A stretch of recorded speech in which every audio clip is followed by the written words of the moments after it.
السلام عليكم ورحمة الله وبركاته. بسم الله الرحمن الرحيم. الحمد لله رب العالمين، وأصلي وأسلم على أشرف الأنبياء والمرسلين نبينا محمد وعلى آله وعلى أصحابه وعلى من سار على نهجهم إلى يوم الدين. اللهم علمنا ما ينفعنا وانفعنا بما علمتنا وزدنا علما يا أرحم الراحمين. اللهم إنا نسألك الهدى والتقى والعفاف والغنى. أما بعد، فحياكم الله وبياكم، وكذلك للمشاهد وللمشاهدة، وأسأل الله لنا جميعا العلم النافع والعمل الصالح. هذا اليوم هو اليوم الثالث، وأسأل الله أن يطرح فيها البركة.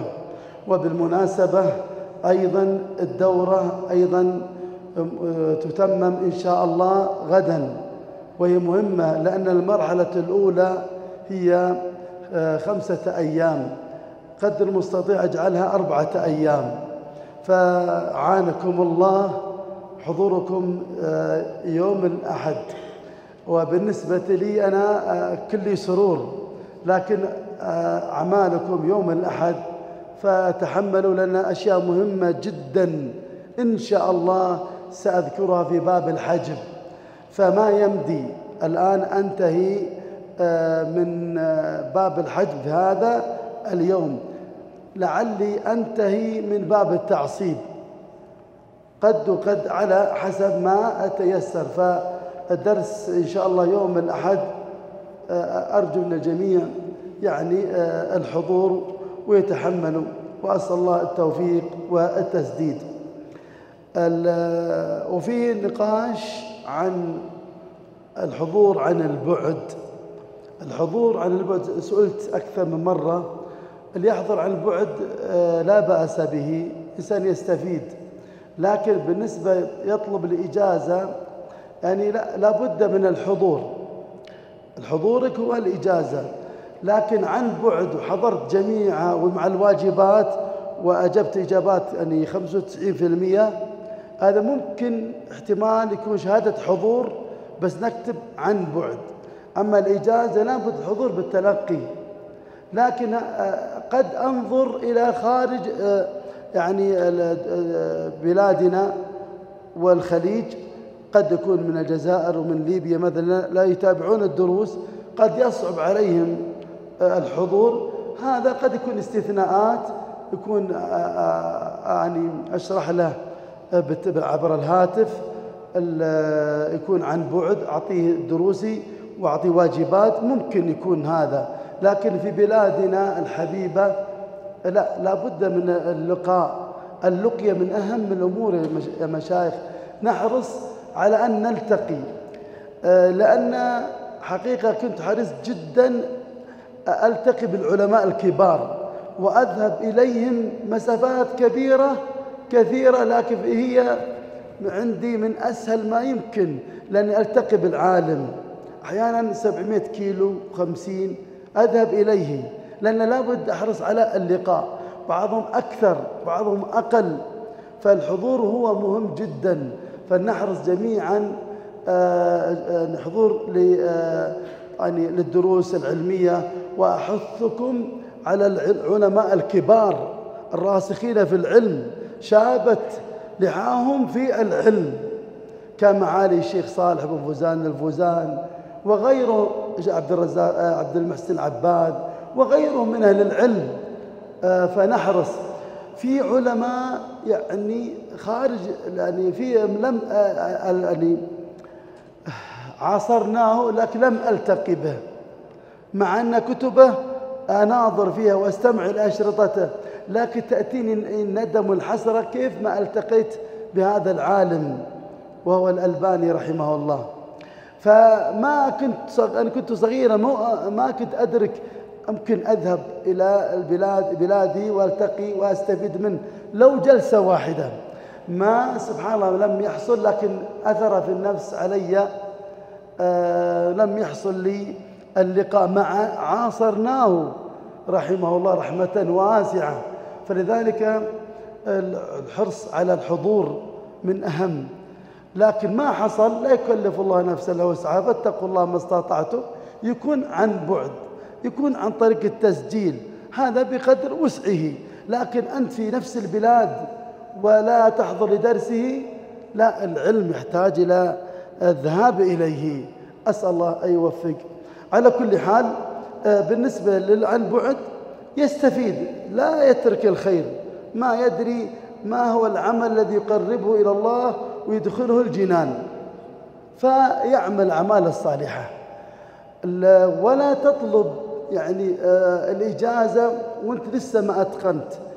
لا يكون همي الإجازة، لا، يكون همي العلم، أني أنا أتعلم. فإذا تعلم ستأتي بعدها. لكن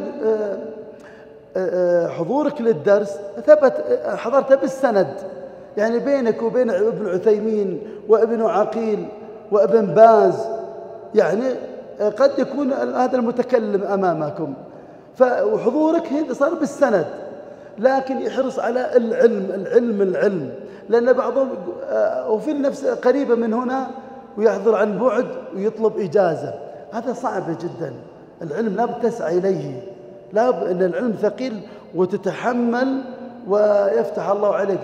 خروجك من بيتك إلى المسجد من طلوعك من المسجد إلى البيت، كل هذه آثاركم تكتب لكم، وهذا فضل من الله عز وجل. طيب يا مشايخ، اليوم عندي باقي أصحاب الثلث وأصحاب السدس. الآن أصحاب الثلث هم صنفان فقط. الأول الأم ترث الثلث ب3 شروط. ذكرتكم صنفان، في صنف آخر وكتبت في كتابي، لكن هذا منتهى في الطلب، لكن هي مسألة خلافية وعقدت فيها 6 مجالس.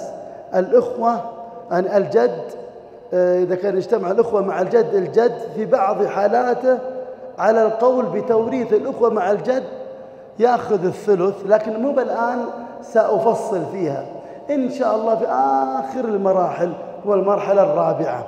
ولكن الآن أقول صنفان: الأم، وترث الأم الثلث ب3 شروط. الشرط الأول عدم الفرع الوارث. وكلمة عدم الفرع الوارث لأن الفرع الوارث أولاد الميت وأولاد بنيه وإن نزلوا. عدم الفرع الوارث: ولأبويه لكل واحد منهما السدس مما ترك إن كان له ولد. ناظر، فإن لم يكن له ولد فإن لم يكن له ولد وورثه أبواه فلأمه الثلث. انتبه، وورثه أبواه، والمراد بأبواه الأب والأم. هنا قدر ميراث الأم ولم يقدر ميراث الأب. إيش يكون ميراثه؟ يكون الباقي، لأن قال وورثه أبواه، إذن الأب والأم يرثان. قال فلأمه الثلث، فإن لم يكن له ولد وورثه أبواه فلأمه الثلث. ثم قال فإن كان له إخوة فلأمه السدس. لم يقدر ميراث الأب، مع أنه قال وورثه، معنى إذن يرث بالتعصيب. سنقرره إن شاء الله بعدما ننتهي من هذا الدرس. الحقوا الفرائض بأهلها فما بقي فلأولى رجل ذكر. إذن هنا الأم تأخذ الثلث عدم الفرع الوارث، فإن لم يكن له ولد، يعني الفرع الوارث أولاد الميت وأولاد بنيه وإن نزلوا. هذا الشرط الأول، عدم الفرع الوارث. طيب الشرط الثاني هو 2 عدم الجمع بين الإخوة. وكلمة الأخوة لم أقل أشقاء أو لأب أو لأم، ولم أقل الذكور والإناث، فيشملهم كلهم. أهم شيء عدم الجمع بين الأخوة سواء أشقاء أو لأب أو لأم، ذكورا أو إناثا، عدم الجمع. وأقل الجمع عند الفرضيين 2. قال جل وعلا: فإن كان له إخوة فلأمه السدس. إذن يتبين لنا أن الأم تأخذ الثلث، عدم الفرع الوارث. الشرط الثاني عدم الجمع بين الأخوة، لأن إذا كان هناك جمع أصبحت الأم تأخذ السدس بنص القرآن. إذن عدم الجمع بين الأخوة سواء أشقاء أو لأب أو لأم، ذكورا وإناثا، أقل الجمع 2. مثلا مات شخص عن زوجة وأم وعم شقيق. الآن الزوجة تأخذ الربع، عدم الفرع الوارث. الأم نطبق الشروط. الشرط الأول عدم الفرع الوارث. الأم هل موجود فرع وارث؟ لا، تحقق الشرط الأول. الشرط الثاني عدم الجمع بين الأخوة. هل موجود هنا أخوة؟ لا. إذن أخذت الأم الثلث مع الشرط الثالث سنذكره إن شاء الله. العم الشقيق أخذ الباقي. طيب مثلا مثال آخر، زوج وأم وأخت شقيقة. الآن الزوج النصف، الأم نطبق الشروط. الشرط الأول عدم الفرع الوارث. هل موجود فرع وارث؟ لا. الشرط الثاني عدم الجمع بين الأخوة. هل موجود جمع هنا؟ لا. طيب هذا أخت، هذا منفردة واحدة، إذن تأخذ الأم الثلث مع بقية الشرط الثالث. أخت الشقيقة تأخذ النصف. سنبحث المسألة، تقول نصف ونصف اكتمل، سيأتينا في باب الحساب، هذا يكون باب العول، سنفصل فيها. الآن ما يحتاج، أهم شيء تعطي كل واحد فرض حقه، وثم يكون كيف الطريقة العملي الحسابي سنذكرها في بابها. إن بقي وقت سأذكر هذا الباب إن شاء الله. طيب الشرط الثالث ألا تكون المسألة إحدى العمريتين. انتباه انتباه، هنا جاء في وقتها، يجيبها لي، أنا كل أدور فيها الآن. طيب يا مشايخ، وين راح اللي هنا؟ خليها هنا بعدين نحتاجها. تشغلكم مشايخ كذا عشان بس الكاميرا، عشان لا هذا ميزان الكاميرا الحين، بس ما في إشكال، بس ابعدها شوي بعدين نحتاجها، خليها بعدين ما في إشكال. نجي الآن ألا تكون المسألة إحدى العمريتين. والعمريتان، ناظر، العمريتان تعريف مختصر: أحد الزوجين مع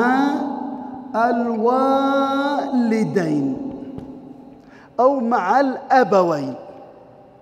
طيب يا مشايخ، هما صورتان: أحد الزوجين مع الوالدين، هذه مسألة عمرية.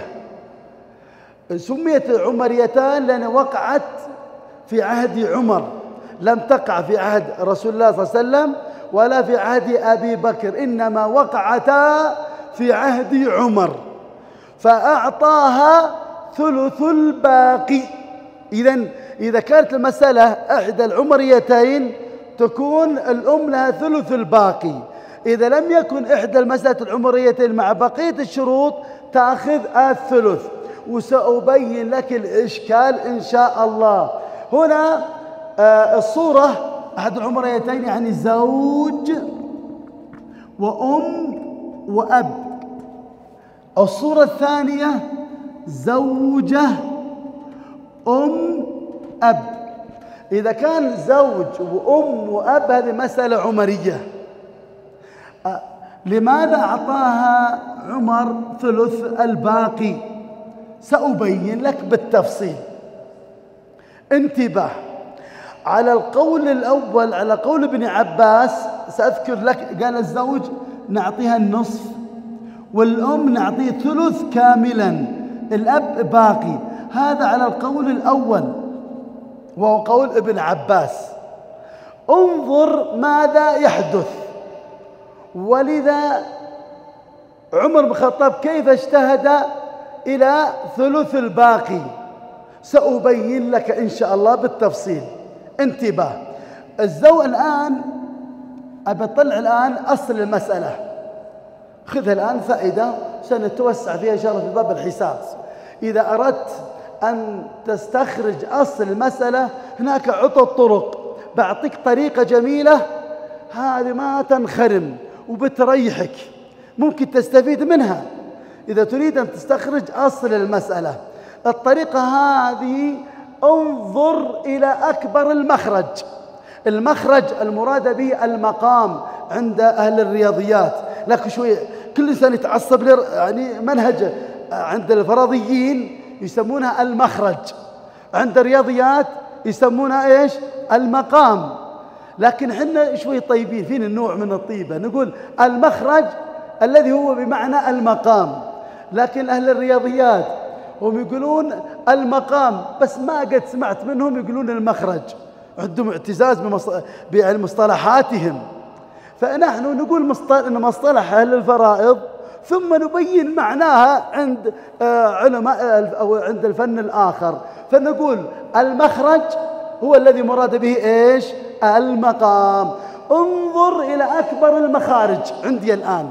أول مقام عندي المخرج هو المقام 2 و3، أيهم أكبر؟ 2؟ أيوة، انتباه. طب سأبين في المستقبل. إذن 3، نبي العدد. إذن 3 هو الأكبر. أنت نظرت إلى النصف، لا شك النصف أكبر من الثلث. أنا نريد الرقم المقام فقط. أكبر 3. نمسك ال3 إن انقسم على جميع المخارج يكون أصل المسألة. طيب الآن لو حطينا 3، ال3 ما ينقسم على 2، ما ينقسم. ماذا أصنع؟ أضاعفه. إلى متى؟ إلى أن ينقسم. أضاعف هذا العدد 3 ما انقسم على 2، إذن أضاعف ال3 كم يطلع لي؟ 6. إذا ما انقسم أضيف عليها 3، أضيف عليه 3 إلى أن ينقسم. الآن 6 ينقسم على 2 وينقسم على 3. إذن 6 تقسيم 2 3 ضرب 1 1. عفوا 3 ضرب 1 3. 3 ضرب 1 3. 6 تقسيم 3 2. 2 ضرب 1 2. 3 و2 5. ايش كم باقي؟ باقي 1. ناظروا يا مشايخ، الآن تلحظون أن الأم أخذت 2 والأب أخذ 1. هذا على القول الأول، قول الأول. طيب الآن القاعدة الفرضية إذا اجتمع ذكر وأنثى للذكر مثل حظ الأنثيين. هنا خالفت القاعدة الفرضية، فالأم أخذت 2 والأب أخذ 1. هنا ثبت بالاجتهاد عمر بن الخطاب رضي الله عنه. القول الثاني هو ثبت بالاجتهاد، وهو في عهد عمر، فاجتهد عمر رضي الله عنه، أعطى الزوج النصف والأم ثلث الباقي. انتباه، الأب الباقي، الأب الباقي. ننظر، أعطينا الزوج النصف، باقي نصف الميراث، ثلثه للأم وباقيه للأب. نقول ثلث الباقي، ما تبقى أعطينا أصحاب الفروض فروضهم، الباقي هو الثلث للأم، ولذلك سمى ثلث الباقي وباقيه للأب. طيب إيش يكون الآن؟ في هنا كلام أنا تركته الآن، بعد قليل ممكن إذا أحد استشكل عليه أوضح أكثر، فخليته فراغ. فأجعل المسألة من 6 تقسيم 2، 3 ضرب 1 3. هنا الآن 3 باقي 3. ثلث 3 كم؟ 1، لأن أعطيت ثلث الباقي، هذا 1 وباقيه كم؟ 2. وافقت القاعدة الآن الفرضية، هذا الأم أنثى والأب ذكر، فأعطينا الآن الأم سهم وأعطينا الأب سهمين، إذا صار للذكر مثل حظ الأنثيين. وسميت أعطي الثلث الباقي، قالوا تأدبا مع القرآن، لأن لها الثلث هي ثلث الباقي، لأن إذا أعطينا الزوج حقه كان صاحب الدين، أعطينا حقه، ما تبقى فثلثه للأم وباقيه للأب. إذن هذا المسألة العمريتين. إذا كانت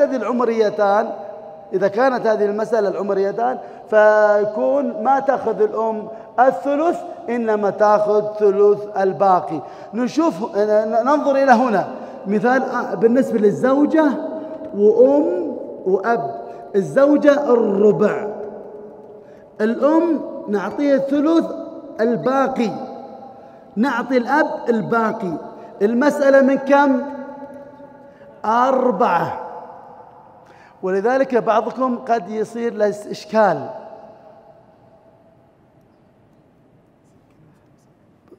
نعم. الآن 4 تقسيم 4، 1 ضرب 1 1. إيش كم باقي؟ باقي 3. ثلثه للأم وهو 1، باقي 2 للأب. هكذا احفظ هذه الصورة،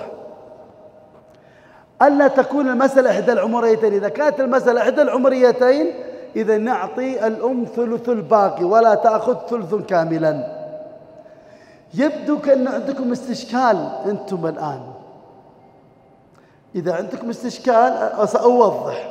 أنا تركت الشيء لأجل ما أشتتكم، لكن إذا يعني الآن في قسمتي الآن أنا أعطيتها هنا 6 وأنا الآن أعطيتها 4، لأن وصولي لل6 في خطوة أنا تركتها، لكن ممكن أرجع وأذكر هذه الخطوة أو الخطوة. طيب شوفوا يا مشايخ، هنا أصلا المسألة الزوج وأم وأب، الزوج النصف والأم ثلث الباقي، الأب الباقي. أصل المسألة من المخرج الفرض هو 2. مثل هنا الزوجة الربع أعطينا 4، 2 تقسيم 1، 2 تقسيم 2 1 ضرب 1. الآن أعطينا الأم 1، إيش كم باقي؟ باقي 1. هذا 1 ثلثه للأم وباقيه للأب، لكن في انكسار، لأن 1 جزء إلى 3، 1 يعني ثلث وثلث ويعني ثلث. فهنا صار في كسر. ماذا أصنع؟ هذا 1 فيه 3 أثلاث، إذا نأخذ رقم 3 لأنها مثلثة، واحد يعني ثلث الثلث، ثلث الواحد، ثلث الواحد، ثلث الواحد، إذا 3 أثلاث وهو الثلث، آخذ وأضعه هنا 3 ضرب 1، 3 ضرب 2 صار 6، بعدين ثم 3 ضرب 1 3 وش كم باقي؟ باقي 3. الآن نعطي ثلثه 1 للأنثى للأم وباقي للأب. إذا كانت في خطوة أنا تركتها، إذا هنا كلها يصير كلهم هذا واحد. الواحد هذا ما ينقسم ثلث الواحد في كسر، فماذا أصنع؟ 3 ضربتها في 2 طلع لي 6. بعضهم يخطي يروح يناظر الأم والأب، قال الأم أنثى رأس واحد والأب عن رأسين صاروا 3، فيضرب ال3 لأنها هي الرؤوس. لا هنا جت توافق، صارت الرؤوس كذا وهذا ثلث الباقي كذا.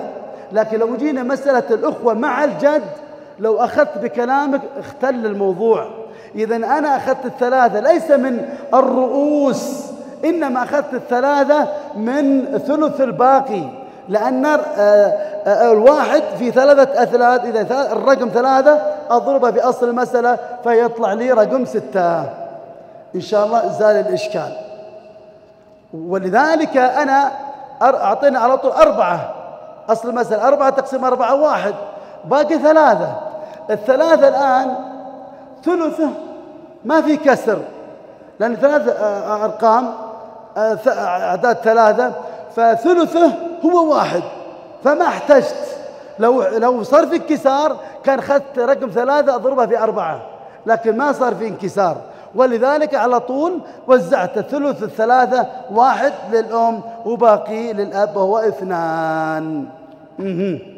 يبدو أشبعت بحثا. هذه المسألة لم تقع في عهد الرسول صلى الله عليه وسلم ولا في عهد عمر، إنما وقعتا في عهد، لم تقع في عهد الرسول صلى الله عليه وسلم ولم تقع في عهد أبي بكر رضي الله عنه، إنما وقعتا في عهد عمر. فاجتهد عمر رضي الله عنه والصحابة لم يخالفوه، اتفقوا على هذا، أن ثلث الباقي تأدبا مع القرآن. لماذا؟ لأن زوجة وأم وأب، الأم ثلث الباقي معناها تأخذ ربع، 1 على 4. في القرآن ما في ربع، نقول تأدبا مع القرآن فيه ثلث، فيكون قريب من الثلث، فيقول تأدبا مع القرآن. الشيخ سؤالك. مسألة للذكر مثل حظ الأنثيين، نص القرآن على أنها للفروع وللأخوة لأب والأشقاء، فكيف يعني تطبق على غيره؟ أي جميل. قالوا قاعدة الفرضية، لا ناظروا إن إذا اجتمع ذكر وأنثى للذكر مثل حظ الأنثيين، فهي ذكر، هي أنثى والأب ذكر، لأن يتماشى مع القواعد العامة. القاعدة العامة أن إذا اجتمع ذكر وأنثى للذكر مثل حظ الأنثيين، مثل الابن مع البنت مع الابن، وبنت الابن مع ابن الابن، وأخت شقيقة مع الأخ الشقيق، والأخت لأب مع الأخ لأب. هذه القاعدة علموا منها أن الذكر مثل حظ الأنثيين. لكن قد يسأل يقول الأخ لأم والأخت لأم، فهم شركاء في الثلث، هذا اجتمع ذكر وأنثى. هنا أقول إن ورد نص في القرآن، ثم أيضا من التعليلات من ذوي الأرحام يستوي ذكرهم وأنثاهم، لأن ورد نص، لكن الأم والأب ما ورد نص، فيبقى على القاعدة. أيوة، وهذا ناقشت الشيخ عبد الله بن عقيل في هذا، شدد علي، قال لا، ثلث الباقي من الكلام، معلش. أيضا الشيخ ابن عثيمين أيضا شدد على ثلث الباقي. سألت الدكتور عبد الكريم اللاحم في هذه المسألة، أنا كنت نفسي يعني أقول الآن أعطي ثلث كاملا مثل ما ترى أنت الآن. أيوة، قال لا، هذا ورد نص في القرآن. القرآن هنا نجعل كأن الميت عن أم وأب، طيب أعطينا الأم الثلث والباقي للأب. إذا كان بينهم زوج وزوجة فكأن هذا الزوج والزوجة كأنه دين، نعطي صاحب الدين دينه واللي ما تبقى يوزع على الأم الثلث وباقي للأب. تصورت علي؟ هذا كان يرون. ابن عباس رضي الله عنه هو الذي خالف، قال أن تأخذ ثلث كاملا. لكن جماهير أهل العلم عمر بن الخطاب وجميع الصحابة رضي الله عنهم قالوا ثلث الباقي، اجتهد ولم يخالفه أحد في عهد عمر بن الخطاب رضي الله عنه. المسألة ذكرها ابن قدامة رحمه الله، قال قول في الكتاب المغني قول ابن عباس قوله قول قوي لولا انعقاد الإجماع. رجعت هذه المسألة للشيخ عبد الله بن عقيل حينما أنا كنت أقرأ طريقة كتب الحنابلة، ومرت علي هذه المسألة وعرضتها على شيخنا، ويقول قول ابن عباس قوله قول قوي لولا انعقاد الإجماع. كيف يكون إجماع وخالف فيه ابن عباس؟ لأن الإجماع اتفاق مجتهد الأمة بعد وفاة الرسول صلى الله عليه وسلم في أي عصر من العصور في حكم شرعي، لابد اتفاق. هنا وقع الخلاف، كيف يكون إجماع؟ عرضت على هذا الشيخ، قال لعل لم يظهر كلام ابن عباس إلا بعد ما انعقد الإجماع، لأن كان ابن عباس رضي الله عنه كان صغير فلم يظهر القول، وأجمعوا أو اتفقوا الصحابة رضي الله عنهم فلم يخالف في عصر عمر هذا القول، قد ظهر ابن عباس بعد انعقاد الإجماع. هذا رد من ردود من كلام الشيخ عبد الله بن عقيل. ظاهر الآية، وبعض أهل العلم قال نص الآية أن تأخذ ثلث كاملا، وبعض أهل العلم قال ظاهر الآية تأخذ ثلث كاملا. وورثه أبواه، إذا أب وأم فلأمه الثلث. إن كان الزوجة الآن هذا يعني تأخذ ثلث كاملا إذا لم يكن في المسألة إلا أم وأب، هذا نص القرآن. لكن إذا جاء بينهم زوجة وزوج ماذا صنعوا؟ فالآن لأن خلاف القاعدة الفرضية رجعوا، قال بعض العلماء قال ظاهر الآية كأن الزوج صاحب دين، يعني كان الميت عليه دين، أعطينا الزوج حقه يبقى الباقي للأم والأب، فالأم تأخذ الثلث والأب يأخذ الباقي، لكن بعد ما نعطيه ميراث الزوج أو الزوجة. والمسألة تبقى خلافية إلى يوم القيامة. استشكل عليك هذا هو باقي خلاف، لكن القلة قول ابن عباس، الكثرة هو قول بثلث الباقي. فأنت ناظر مرة مرتين وثلاث وابحث لكن ليس محل مثل الإجماع القطعي، فيبقى مسألة خلافية. لكن هذا قول الجماهير. أنا كنت الآن أقول ثلث كامل واضح. الآن ورد نص من القرآن الأخت لأم والأخ لأم فهم شركاء في الثلث، مع أن هذا ذكر وأنثى. كذلك نعطي الأم ثلث كامل، ورد النص، صارت سهم الأب أقل أو أكثر علي أنا ظاهر الآية. لكن عمر بن الخطاب عالم فقيه صحابي جليل ولم يخالفه من الصحابة. فأيضا عليكم سنتي وسنة الخلفاء الراشدين المهديين من بعدي، وهم من الخلفاء الخلافة في الدين، وعليه جمع من الصحابة رضي الله عنهم. وتبقى المسألة خلافية، لكن عليه العمل، وجماهير أهل العلم بل أشبه بالاتفاق على أن لها ثلث الباقي أصلا، وذكر ثلث الباقي تأدبا مع القرآن. نعم، انتهينا من هذا. طيب، إذن الأم تأخذ ثلث كاملا بثلاثة شروط: عدم الفرع الوارث، عدم الجمع بين الأخوة، ألا تكون المسألة إحدى العمريتين. والعمريتان بينتما لك، أحد الزوجين مع الوالدين، اختصار، يعني زوج أم أب أو زوجة وأم أب. وهنا مسألة مهمة لأن وقعت عندي أتتني مسائل فلا بد تنتبه لها، لا بد تنتبه لها، وسأكررها إن شاء الله في أصحاب السدس. هنا المسألة العمرية زوج وأم وأب. جاتني مسألة على أنها عمرية أقسم لهم، ثم سألت هذا الورثة أقول هل لديه أخوة أم لا؟ قال موجودين أخوة. إذا موجودين الأخوة ما تكون مسألة عمرية، فكان لو إخوة فلأمه السدس، تأخذ السدس الآن، ما تأخذ الثلث الباقي، خصوصا زوجة وأم وأب. ولذلك القاضي لا بد أن يسأل إذا قال طبعا يأتي شهود إن زوجة وأم وأب، هذا الموجود، لكن الورثة قد ما يدرون، فالقاضي أو القاسم التركة يسأل هل لديه إخوة أم لا؟ إن كان لديه إخوة تكون المسألة ليس عمرية، زوجة وأم وأب، الزوجة الربع والأم هنا السدس والأب الباقي، والأخوة يسقطون من حجبهم الأب لكن يأثرون على الأم، وسأركز عليه بعدين إن شاء الله أكثر، لأن نبهت بعض القضاة على هذه المسألة أنها جاتني مرة فرجعتها. لا، لابد يكتب ذا القاضي ولديه أخوة ولكن لا يرثون، أو يكتب ولديه إخوة، القاسم التركة يعرف أنهم ما يرثون، فتنتبه إذا تقسم التركة خل عندك يعني انتباه في هذه المسألة. طيب بعدها مشايخ، نعم، لا أحياء، إذا ماتوا غير موجودين لا بدهم أحياء.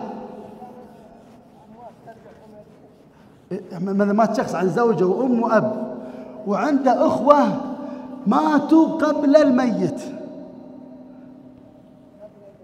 ما العلاقة بهم؟ احنا علينا لابد يكون مات شخص وموجودين أحياء، أما إذا ماتوا قبله ما يرثونهم ولا يؤثرونهم على الورثة. نعم. باقي مشايخ أولاد الأم، 2 أولاد الأم. أولاد الأم المراد بها يعني الأخوة لأم والأخوات لأم. سمي أولاد لأن الولد في لغة العرب يطلق على الذكر والأنثى، إذا يبين لي أن ذكرهم وأنثاهم سواء. أولاد الأم جمع، يعني أقل الجمع عند الفرضيين 2، يكون مثلا مات شخص عن أخوين لأم أو أختين لأم أو أخ لأم وأخت لأم. أخ لأم أخت لأم كم صاروا؟ 2. إذن صار أولاد، ولذلك سمي أولاد ليشمل سواء جاء ذكر أو أنثى، وهذا من الأحكام الخاصة، ذكرهم وأنثاهم سواء.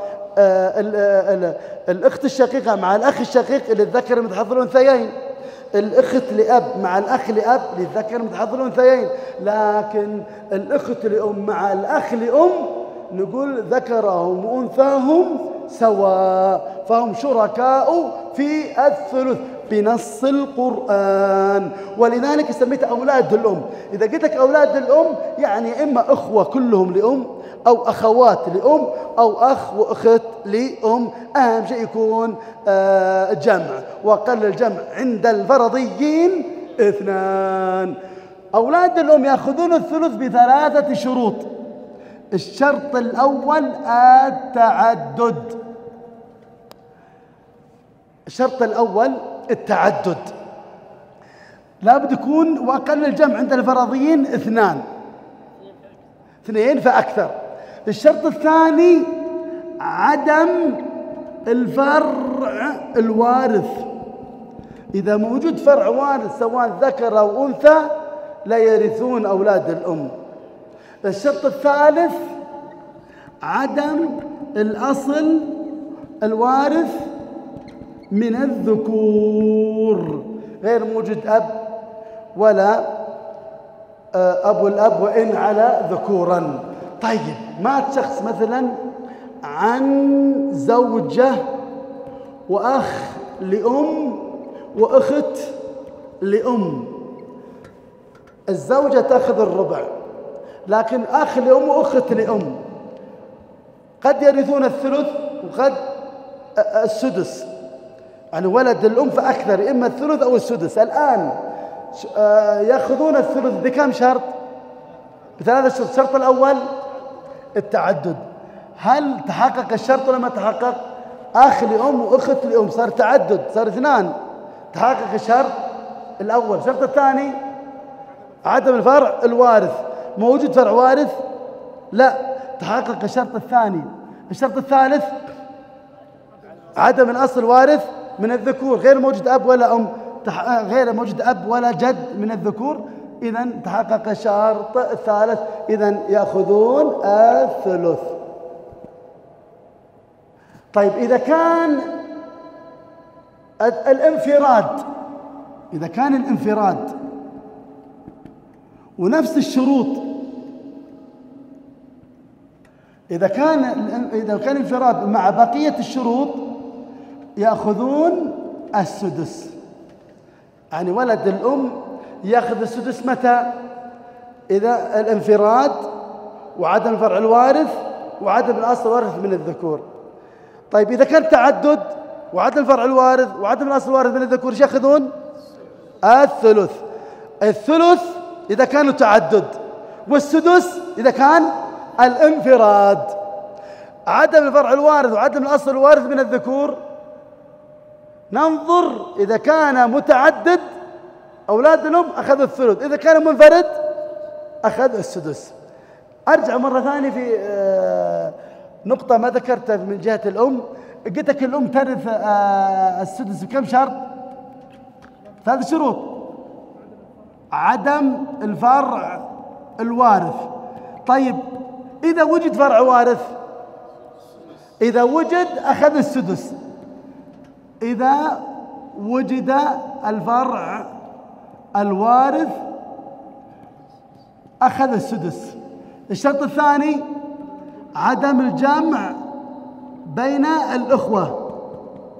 طيب إذا وجد الجمع بين الأخوة ايش يأخذون؟ السدس. ولأبويه لكل واحد منهما السدس مما ترك إن كان له ولد، فإن لم يكن له ولد وورثه أبواه فلأمه الثلث، فإن كان له إخوة فلأمه السدس. إذن علمنا الآن شيء من أصحاب السدس، انتهينا من أصحاب الثلث. إذا وجد مسألة عمرية كم تأخذ؟ ثلث الباقي. إذن ميراث الأم، أحوال الأم إما الثلث أو السدس أو ثلث الباقي. احفظوها هكذا. إذا في سؤال تفضل. كم باقي على المغرب؟ لا على الساعة 5. 10. حلو زين، لأن أودك أنا بخلص من أصحاب السدس قبل هذا الوقت، بس الله يعين إن شاء الله. نيجي الآن أصحاب السدس. أصحاب السدس هم 7، بس لا تستعجل علي. نحن أخذنا من باب الاستطرادات، أخذنا 4. نكتب هنا أولا أصحاب السدس هم 7. طيب يا مشايخ، اللي أخذنا من قبل أصحاب السدس تذكروني من أول يوم شيء أخذنا، قلنا السدس أول شيء نقول الأم اللي أخذناها الآن. أنا أكتب هنا هذا 1. الأم تأخذ الأم السدس لوجود الفرع الوارث أو الجمع من الأخوة. تمام. أيضا أريد اللي أخذناه فقط. الشيخ محمد، يا سلام، بنت بنت الابن فأكثر، بنت الابن فأكثر، يعني تأخذ السدس لوجود الفرع الوارث الأعلى منها الوارث النصف وعدم المعصب. إذا احنا أخذنا هذا الآن، باقي أيضا ثالث أخذناه، من يذكرني؟ ها الشيخ عبد الإله؟ ها؟ لا قصدك أنت، لا ابن الابن عصبة، سنبين لك. ها الشيخ إيش؟ أحسنت، الأخت لأب فأكثر، الأخت لأب فأكثر تأخذ السدس بشرطين: أولا وجود الأخت الشقيقة الوارثة النصف، عدم المعصب. طيب باقي الرابع، ها إيش هو؟ إيش؟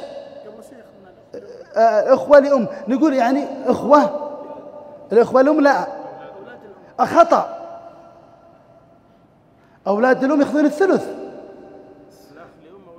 أيوة نقول ولد الأم، ولد الأم، سواء قلت أخ الأم أو أخت الأم، لكن ولد الانفراد.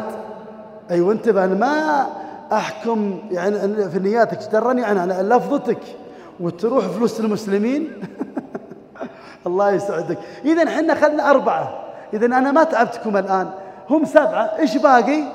باقي 3 وننتهي من أصحاب السدس. أرجع من جديد وأقول انتباه، أصحاب السدس 7 ناخذ من جهة الأصول، من جهة الأصول 1 الأب، الأب يأخذ السدس بوجود يأخذ السدس وجود الفرع الوارث الذكر. انتباه، ولأبويه لكل واحد منهما السدس مما ترك إن كان له ولد.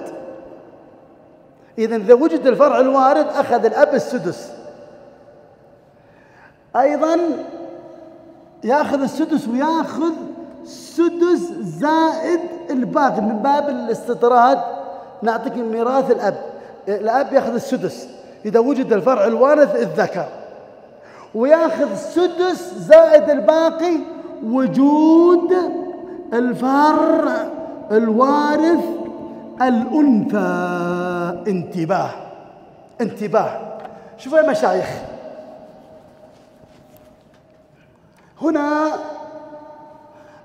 مثلا عندي زوجة، ما تشخص عن زوجة وأب وابن.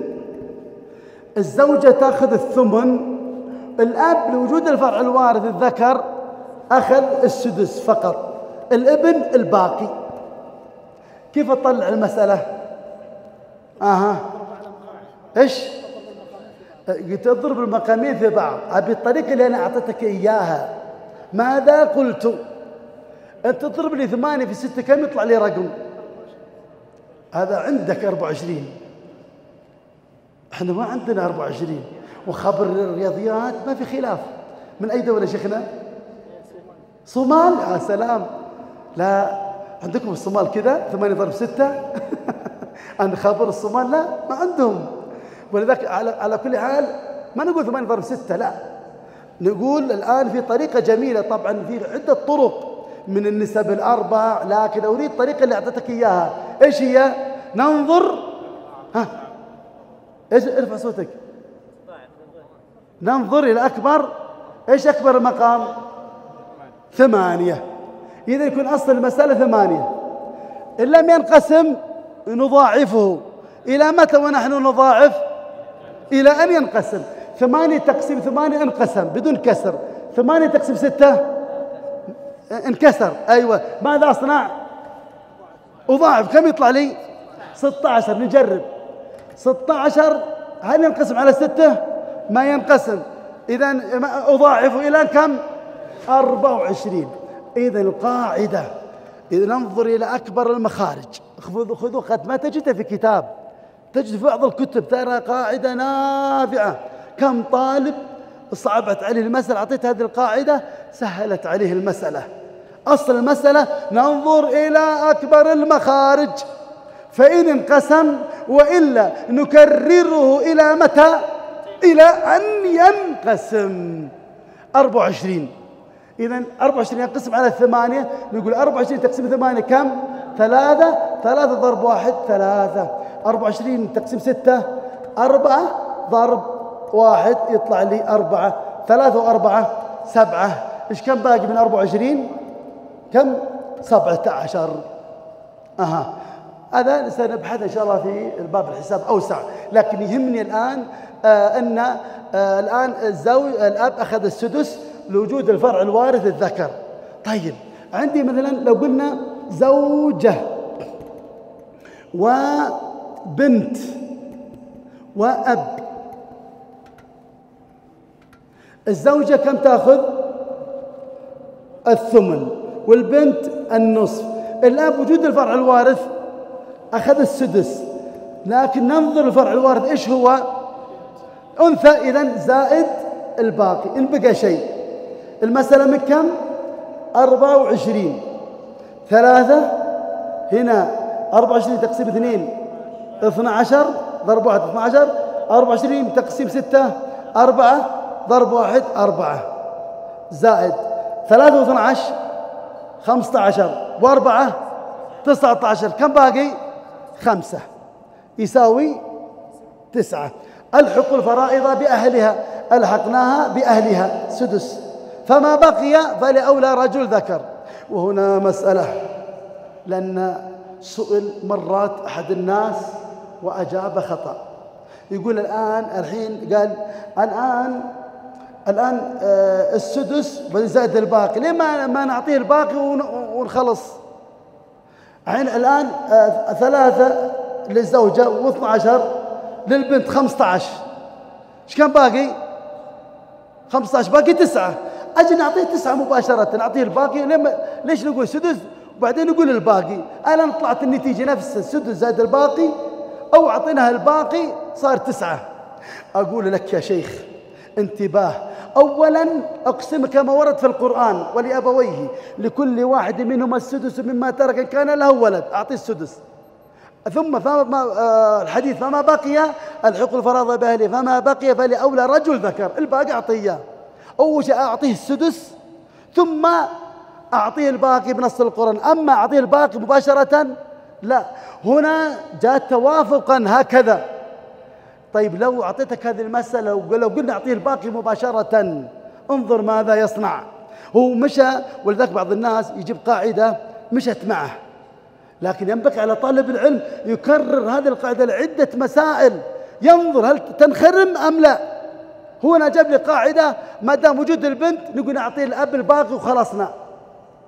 نقول لك لا، انظر إلى هذا المثال: عندي زوج وأم وأب و3 بنات، نخلي هنا يعني 3 بنات ونحط هنا أب. الزوج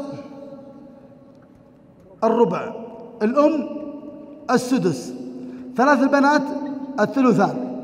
لو قلنا الأب نعطيه، لو قلنا الباقي لأنه موجود أنثى، ما دام فرع وارث أنثى نعطيه الباقي. لو قلنا هكذا انظر ماذا يصير المسألة. عندي 4 و6 و3، إيش أكبر رقم؟ أكبر رقم لا صحيح، بس الآن إيش الأكبر رقم؟ 6. 6 ما ينقسم على 4، ماذا أصنع؟ أضاعفه صار 12. تمام. 12 تقسيم 4 3 ضرب 1 3. 12 تقسيم 6 2 ضرب 1 2. 12 تقسيم 3 4 ضرب 2 يساوي 8. 2 و8 أو 8 و2 10 و3 13. بقى شيء؟ لو أخذنا على كلامه كان أسقطناه وراحت فلوس المسلمين. ولذلك يا طالب العلم إذا يعني طرأ عليك قاعدة لا تجعلها قاعدة حتى تمررها على عدة مسائل، فإن لم تنخرم تكون قاعدة سليمة، لكن إن خرمت لا تكون قاعدة. ولذلك هنا جاءت توافقا هكذا، لكن هنا طيب مشيت على قاعدتك اختل الآن. ولذلك نقول نعطيه السدس، إن بقى شيء أعطيناه، إن لم يبقى شيء ما نعطيه شيء. إذن هنا 12 تقسم 6 كم؟ 4 ضرب 1 4. 12 تقسم 6 4 ضرب 1 4. إذن هكذا يكون أو عفوا أحسنت. 12 تقسم 6 2 ضرب 1 2. أحب يقول الشيخ اسمه الكريم الشيخ جابر بيقول في نفسه، يقول يوم قلت 4 يمكن إذا عندكم واحدة بواحدة. الله يسعدك يا رب. انتهينا من الآن. الأب يأخذ السدس، ويأخذ السدس زائد الباقي، وأيضا يأخذ الباقي. متى يأخذ الباقي؟ عدم الفرع الوارث. انتباه. فإن لم يكن له ولد، فإن لم يكن له ولد وورثه أبواه، إذن الأب يرث والأم ترث، وورث أبواه فلأمه الثلث. فإن لم يكن له ولد فإن كان له إخوة فلأمه السدس. لم يحدد ميراث الأب، إذن علمنا أنه يأخذ الباقي، يأخذ الباقي عدم الفرع الوارث. طيب باقي مسألة ثانية وننتهي إن شاء الله. أنا ودي يعني نخلص أصحاب السدس علشان تكون حلقة واحدة ما تتجزأ. صبروا شوية علي. 2 الجد، سأختصرها لك. الجد ميراثه كميراث الأب بشرط عدم الأب. في تفاصيل ما أحتاج أذكرها الآن، لكن أقول الجد ميراثه مثل ميراث الأب بشرط عدم الأب. من يذكر لي ميراث الجد؟ السدس. متى؟ وجود الفرع الوارث. نفس اللي شرط. أول شيء نقول أحسن، قبل هذا نقول الشرط الأول عدم الأب مثل ما قلت يا شيخنا، صحيح. الشرط الثاني وجود الفرع الوارث الذكر، تمام. الجد مثل الأب بشرط عدم الأب، أيضا يرث الجد سدس زائد الباقي. إيش الشرط؟ عدم الأب. 2 وجود الفرع الوارث الأنثى، تمام. الحالة الآخرة الباقي. متى؟ أول شيء عدم الأب. 2 عدم الفرع الوارث. انتهينا من الرثة. باقي عندي الآن مش أخذنا الأب والجد، باقي 1 ونخلص 7 بس نعيده من جديد. خلصت الآن الأب والجد، بيبقى عندي الأم. رقم 3 الأم ترث السدس بأحد شرطين. انتباه، هي الوحيدة بأحد شرطين ميراث السدس. أما بقية الشروط لا بد من اجتماع الشروط، إلا هذه الأم بأحد شرطين. الشرط الأول وجود الفرع الوارث، أو شو ناظر، أو الجمع بين الإخوة، وهذا شرحناه يا مشايخ. إما وجود الفرع الوارث أو وجود الجمع عند الإخوة. ولأبويه لكل واحد منهما السدس مما ترك إن كان له ولد، إذا وجد فرع وارث. آخر شيء فإن لم يكن له ولد وورثه أبواه فلأمه الثلث، فإن كان له إخوة فلأمه السدس. هذا واضح عشان ما آخركم كثير. لكن في نقطة مهمة، بعضهم وجدت بعض الكتب إيش ذكر شرط ثالث، قال ألا تكون المسألة إحدى العمريتين. يا مشايخ هذا الشرط هل نحتاجه أم لا؟ انتباه، بعضهم تجد بعض الكتب قال ألا تكون المسألة إحدى العمريتين، هل نحتاجها أم لا؟ أنتم تسألوني تقولون ما رأيك؟ أنا أقول هذا الشرط ما نحتاجه، بس أنتم عليكم مني قد يكون أنا يعني وجهة نظر، فما رأيكم؟ هل نحتاجه أم لا؟ ما تحتاجه. لا لا لا، لم نحتاج له. بعضكم نحتاجه. ما نحتاجه. لحظة، خلي التعليل بعد قليل. تمام. في منكم يقول أحد نحتاجه، مع لكم مني أنا يمكن أنا غلطان. قد وقد، هذا ثاني. في آخر يقول نحتاجه. طيب لماذا إذا قلت لا نحتاجه ما نحتاج الشرط؟ لا أقول ألا تكون المسألة إحدى العمريتين، لأن العمريتين هم ثلث الباقي. يقول ألا تكون المسألة إحدى العمريتين. جبنا المسألة العمريتين تكون في ثلث أو ثلث الباقي. أدري، والكاتب يدري، واللي أضاف ذا الشرط يدري، لكن مشكلتنا لا، هو أضاف لأصحاب السدس، قال تأخذ الأم السدس وجود الفرع الوارث أو وجود جمع من الأخوة، وأيضا ألا تكون مسألة إحدى العمريتين. أقول نحتاج هذا الشرط الأخير، فما نحتاجه، بس ما عللت لي. نشوف الشيخ محمد. يا عيني عليك، انتبه، هكذا تقول الآن. انتبه، أقول الآن انتبه لهذه المسألة. عندي مثلا زوجة وأم وأب، انتبه. لو حطيت معاه هنا ابن، هل تكون مسألة عمريتين؟ ما تكون. وجود الفرع الوارث علمت أن لا تكون مسألة عمريتين. كيف تقول لي ألا تكون مسألة عمريتين؟ تنفيه، وهي أساسا منفية بوجود الفرع الوارث. ليش تكرر علي؟ ما دام قلت وجود الفرع الوارث علمت يقينا هذه المسألة لا تكون عمريتين، فأنت كيف تنفيه مرة ثانية وهي منفية؟ طيب عندي هنا زوجة، هنا زوجة طبعا تكون الثمن، والأم السدس، والأب مثلا الباقي. هنا لا عفوا، هذا الأب السدس، الابن الباقي. ما كانت مسألة عمرية. الآن عندي الآن زوجة وأم وأب وإخوة أشقاء، بس عشان ما يلتبس علينا نقول الآن إذا حطينا الابن ما كانت مسألة عمرية، بدل ما نقسمها. هنا الآن وجود إخوة أشقاء، كم تأخذ الأم؟ السدس. هل كانت مسألة عمرية الآن؟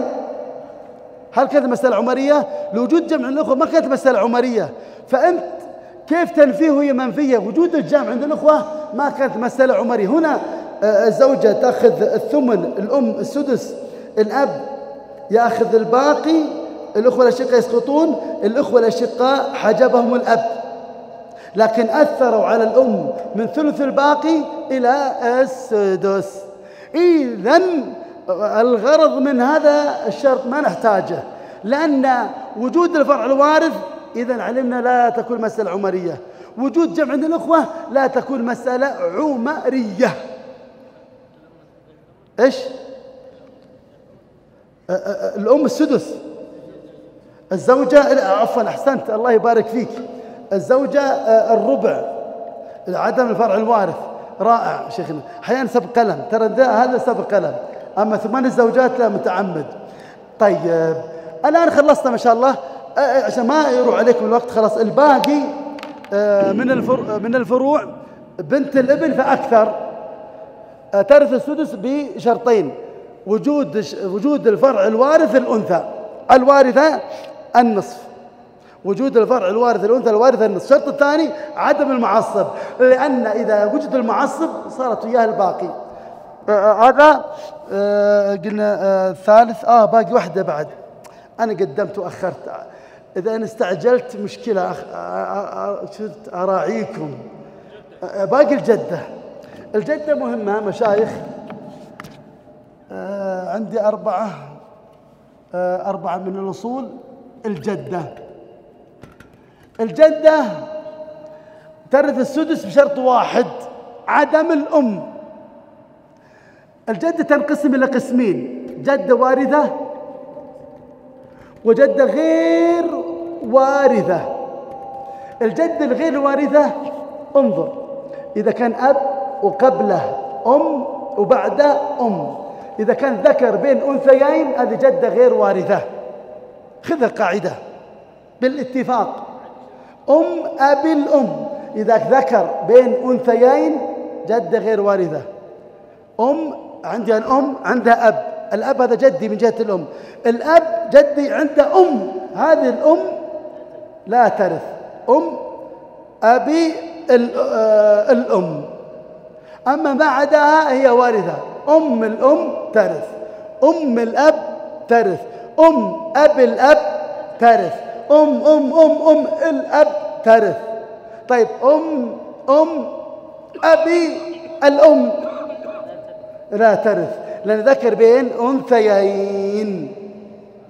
بعض أهل العلم يسميها جدة صحيحة وجدة مش قادر فاسدة يقولون.